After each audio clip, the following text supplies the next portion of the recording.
Skinny, did you watch the trailer for the second season of Quarterback on Netflix? I did. What were your thoughts? He just doesn't do it for me, I guess. I don't know why. There's just something about him that just seems boring? Just plastic. He wants to be boring. Yes. Like, I think he tries to do this thing where, like, if I'm boring and I don't give you as much of myself, it makes me more interesting or something, like less is more type of deal. It seems to be kind of his vibe. But it's interesting that nationally, people are so interested in him. Like, he's almost got that like Ellie vibe where everyone thinks he's cool and they want him at all these things. They want him at these fashion shows and stuff. And it's weird to me because he has no personality, really. I mean, I shouldn't say no personality. We don't see much from him. He doesn't do a lot that's interesting. I'm fascinated to see how they do that. I mean, they've got him talking about his Batmobile. Feels like maybe we'll hear about the girlfriend a little bit, possibly. Or do you think we'll get anything out of that? Well, we saw a picture of her, right? And him wearing those douchey pants that he had on in New York, like they're official now. Yeah, correct. Yeah. So, I mean, I don't know what else. I wrote a story on this because he talked about that, the fashion show, kind of stepping out of his comfort zone a little bit. And maybe that's what he's doing here is kind of because he initially last year when the topic came up, when the first season of Quarterback came out, I can't remember what press conference it was. It might have been one of the ones right around training camp time. It might have been the first one we had with him in training camp because the first season was out at that point. And he was asked, would you consider doing it? And he's like, nah, I don't know, not now. Well, he winds up doing it basically now. He said it was because Peyton Manning asked him. Yeah, correct. Yeah. So I mean, I get that. I guess if Peyton Manning comes to me and asks me to do something, I'd probably be like, all right, if I'm a quarterback in the NFL, I'm probably going to do what Peyton Manning tells me to do.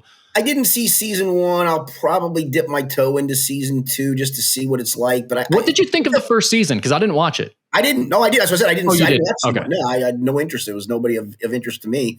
Kirk Cousins is back for a second year on it, and I know people love these series because there's like the golf one. I love the golf one. I had friends of mine that hated the golf one. I love the golf one. Yeah, I don't know if you call them documentaries or what they are, but I don't get as excited about these as everyone else does. Like even Hard Knocks is a similar thing, which is pretty cool at first, but like I'm getting to the point where, okay, we've seen it enough times. I don't know how many more meetings I need to see of guys getting cut from a team or whatever.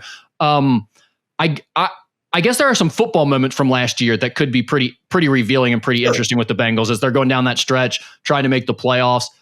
That's probably the coolest part of this show is seeing what was going on in Joe's mind behind that. It was interesting.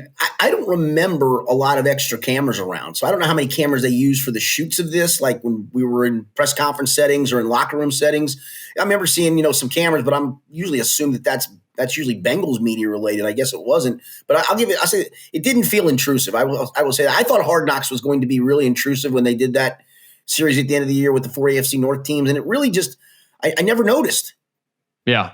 That's a big change for Hard Knocks because when I covered the team, I don't know what year it was, but they were on for the preseason training camp version. Yep. They were everywhere. Yeah, it was like nonstop because that was the time I've told the story before where Marvin kind of shot me down on my Oklahoma drill question. And I was thinking like, oh man, that one didn't show up on HBO. Yep. Yeah. Another thing that came out this week that's pretty nonsensical is a picture of Drew Sample and a selfie with Taylor Swift. Did you have any thoughts on that? I kind of laughed at it. I don't know how. I guess it was he and his wife, right? Because they're the ones that had the cowboy hats on, and then Taylor Swift's on the other side of it. But who'd have thought? And maybe there's been another Bengal that's met her. Who'd have thought that if I'd have told you there's a Bengals player that's going to get in a selfie with Taylor Swift, that you'd have gone, well, that's probably Joe Burrow, right? Or Jamar Chase. Drew Sample, really? Never in a million years. If you gave me 150, you could have even told me, hey, it was at tight end university that it happened. I still wouldn't have guessed Drew Sample until like my 4th or 5th choice. No, I got a great. It's a bad one on me, but and Drew Sample's a very nice guy, by the way. This was during the COVID games where we couldn't go to the locker room and they popped different players up on the Zoom for us to interview after games. And it was late in the season that, they weren't going anywhere. Burrow had been hurt. And so this was like, they'd already given us like 5 or 6 players and we all were kind of at the stage of we don't need any, but we appreciate it. I even said it. So PJ Combs, the director of media relations, pops on. He goes, guys, I'm going to get Drew Sample. And I literally said, Jesus Christ, PJ, we don't need Drew Sample. Right as Drew Sample's picture comes up on the screen. Did he hear it? He did, and he just kind of smiled because I think it felt like, yeah, I don't need this either. We didn't ask him much. It was quick and over. I'm like, so he came back up. I said, PJ, I apologize. I said, but honestly, man, I said, I think this might have been like week 14 or 15. There's really nothing to write about a team going nowhere. And the last guy that any of us need to talk to, because he didn't even factor in the game. He's just a nice enough guy that they went to and go, hey, you mind doing a Zoom for a couple minutes with the media? And he's like, sure, I'll do it. But there was never going to be a relevant quote that anybody was going to use from Drew Sample. And I get to the frustration point with some of that stuff where I just got to say something, and I did. And I don't regret it because I meant what I said, and it's not personal to Drew Sample. I just didn't need anybody else, A, and B, the last person I needed at that point was Drew Sample. Yeah, or PJ. I mean, PJ is awesome. Bengals media relations are awesome. So it's funny, though, because that media relations role is sometimes at odds with what we want as media in the sense of like getting those interviews. They always want like who's nicest, who's going to be most willing, who can do this. And it's like, guys, if he doesn't matter at all, we don't care. It doesn't matter how good of a talker he is. Like, Xavier is a big issue with that because it's like every year it's kind of like one or two chosen guys who we get 750 times because they're the best public speaker. And it's like, well, that's great. But if they're not one of the two best players on the team, we probably don't need to hear from him that well. And that happens Zoom year a lot. It felt like we cycled through the same 10 players every week. And it got to the point of literally, what is this guy going to say? I mean, what else can we ask? There's nothing else to ask. There's nothing. Takes me back to the Vinny Ray years. Yeah, correct. Vinny's a super nice guy. Yeah, Vinny was on every other press conference. Hey, you got to have a couple of go-to nice guys after tough losses, right? I mean, you'll go to sometimes the stars and they don't want to talk, or they're shunning,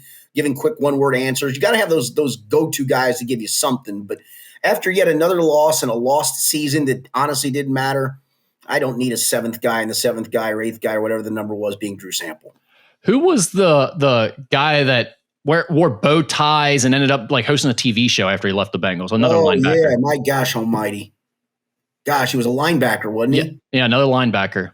Oh, my heavens. Real nice guy, but was constantly doing media stuff. Yes. Oh, man, this is going to kill me. What was it? It'll pop in your head later, but just bring it up when it does. You'll think of him. Yeah. All right. You got anything else on the Bengals or ask anything time here? No, I mean, Shamar Stewart's agent went on a podcast and sounds like he's still dug in on his side of things. And his dad also tweeted about it. Yeah, correct. I mean, I know people have taken their camps. I'm not going to try to sway you one way or another. The bottom line is, they're dug in completely on this, and I just don't know how they resolve it. And I know somebody else tweeted out that Trey Henderson was working out somewhere around this area. I don't know if that means anything. I don't think it does. I think it just means he's in this area working out. That's all it means. Yeah. Shout out to Fairfield High School or wherever he's running. Wherever, yeah, exactly.